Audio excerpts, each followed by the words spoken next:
पिठोरी अमावस्येची कथा। एक आटपाट नगर होतं. तिथे एक गरीब ब्राह्मण राहत होता. त्याच्या घरी श्रावणातल्या अमावस्येच्या दिवशी वडिलांचं श्राद्ध असत असे. तेव्हा दरवेळेस त्या दिवशीच, ज्या दिवशी श्राद्ध त्या दिवशी सकाळपासूनच त्याच्या सुनेचे पोट दुखू लागायचे व ब्राह्मण जेवायला बसण्याच्या वेळेला ती बाळंत व्हायची, पण बाळ मात्र मरून जायचे. आता असं झाल्यामुळे ब्राह्मण तसेच उपाशी निघून जायचे. असे 6 वर्ष झाले. 7व्या वर्षीही तसंच झालं. तेव्हा मात्र तिचा सासरा तिच्यावर रागावला आणि ते मेलेलं पोर तिच्या ओटीत घातले आणि त्याने तिला रानात हाकलवून लावलं. पुढे जाता जाता ती एका मोठ्या अरण्यात गेली. तिथे तिला झोटिंगाची बायको भेटली. ती म्हणाली, बाई, तू कोणाची कोण आणि इथे येण्याचे कारण काय? आलीस तशी लवकर जा, नाही तर माझा नवरा झोटिंग येईल आणि तुला मारून खाऊन टाकेल. तेव्हा ब्राह्मणाची सून म्हणाली, तेवढ्याकरताच मी इथे आले आहे. झोटिंगाची बायको म्हणाली, ग बाई, तू इतकी जीवावर उदार का?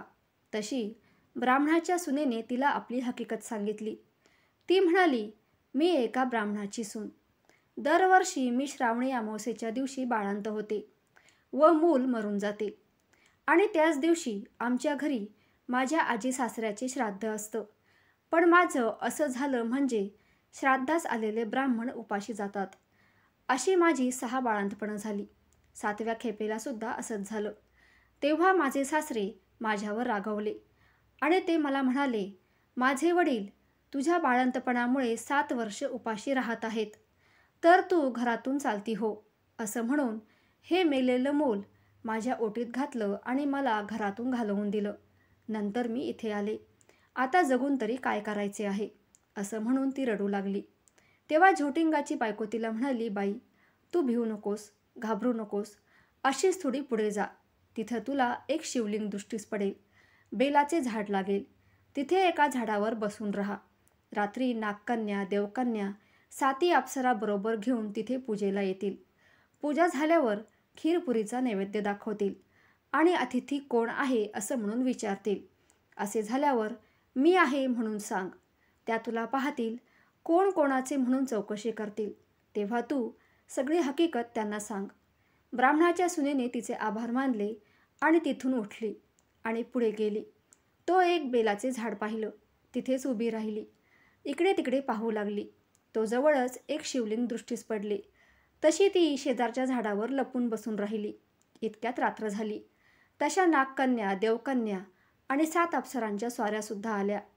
त्यांनी शिवलिंगाची पूजा केली, नैवेद्य दाखवला आणि अतिथी कोण आहे म्हणून विचारलं. त्याचबरोबर ती खाली उतरली. मी आहे म्हणून म्हणाली. तेव्हा सगळ्यांनी मागे पाहिलं. त्यांना आश्चर्य वाटलं. तिचे कोण कुठली म्हणून चौकशी केली. तिने सर्व काही हकीकत सांगितली. नागकन्या, देवकन्याने तिच्या मुलांची चौकशी केली. तेव्हा अप्सरांनी ती दाखवली. पुढे त्यांनी तिच्या 7 मुलांना जिवंत केलं आणि तिच्या स्वाधीन केलं. पुढे तिला हे व्रत सांगितलं. 64 योगिनींची पूजा करायला सांगितली आणि मृत्यूलोकी हे व्रत प्रकट करायला सांगितलं. तशी तिने विचारलं, याने काय होतं?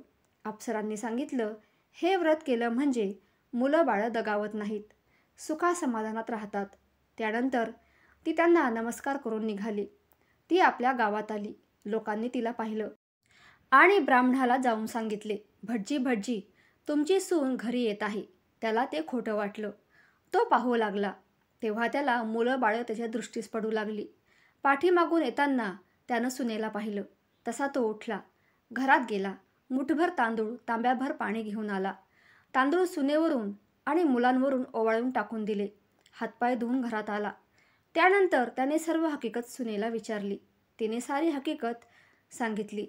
पुढे सर्वांना आनंद झाला आणि मुलाबाळांसहित सुखाने ती नांदू लागली.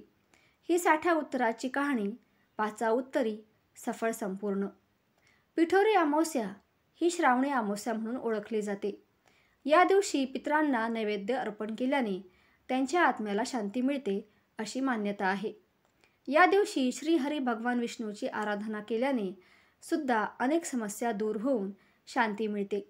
या दिवशी पिंपळाच्या झाडाची पूजा केल्याने सर्व देवी देवतांचे आशीर्वाद प्राप्त होतात. पिठोरी अमावस्येला गंगा नदीत स्नान केल्याने पापांचे क्षालन होते. पिठोरी अमावस्येची पूजाविधी. सकाळी लवकर उठावे. पाण्यात गंगाजल टाकून स्नान करावे. सूर्याला अगरबत्ती आणि दिव्याने ओवाळावे. त्यानंतर सूर्याला नमस्कार करून सुखी जीवनासाठी प्रार्थना करावी. ओम सूर्यदेवाय नमः या मंत्राचा जप करावा. या दिवशी पांढरे कपडे घालावे. त्यानंतर आपल्या पितरांचे तर्पण करत त्यांचे श्राद्ध करावे. आपल्या पितरांच्या नावाने तांदूळ, डाळ, भाजी, दक्षिणा किंवा शिजवलेले अन्नदान करावे आणि त्यानंतर भगवान शंकराला दूध, पाणी आणि पांढरी फुले अर्पण करावी. या दिवशी देवासमोर तिळाच्या तेलाचा दिवा लावावा आणि शिवमंत्राचा जप करावा. त्यानंतर जवळच्या मंदिरात जाऊन वस्तूचे दान करावे आणि पुन्हा संध्याकाळी शिवाची पूजा करावी. तांब्याचे दान करावे. तसेच या दिवशी तांब्याचे भांडे दान करणे देखील अतिशय शुभ मानले जाते. बैलपोळ्याची कथा. कैलास पर्वतावर भगवान शंकर आणि माता पार्वती सारीपाट खेळत होते. सारीपाठाचा हा डाव माता पार्वतीने जिंकला. मात्र हा डाव कोणी जिंकला यावरून भगवान शंकर आणि माता पार्वतीचे भांडण झाले. हा वाद सोडवण्यासाठी दुसऱ्या व्यक्तीची मदत घ्यायची ठरवली. शेजारी नंदी उभा होता. नंदी त्या क्षणाचा साक्षीदार होता. म्हणून पार्वती मातेने नंदीला विचारले की डाव कुणी जिंकला. त्यावेळी भगवान शंकराचा परमभक्त नंदीने शंकराची बाजू घेतली.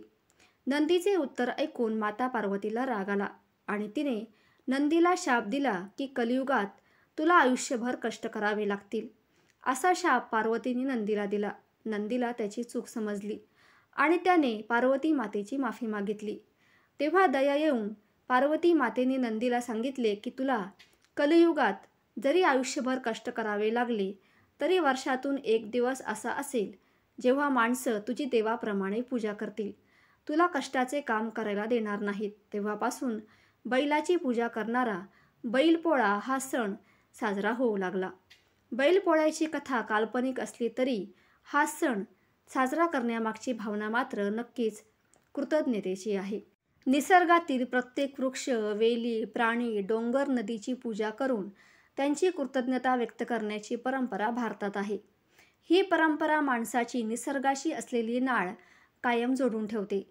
बैलपोळ्याच्या दिवशी काय केलं जातं? या दिवशी बैलाच्या खांद्याला हळद आणि तुपाने शिकवतात.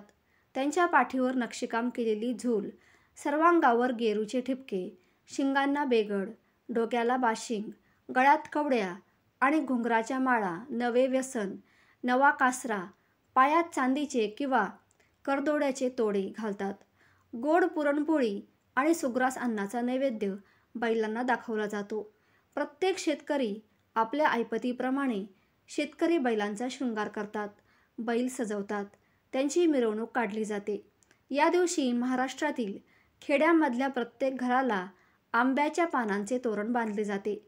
गावातल्या सर्व बैलजोड्या वाजंत्री, सनई, ढोल, ताशे वाजवत एकत्र आणल्या जातात.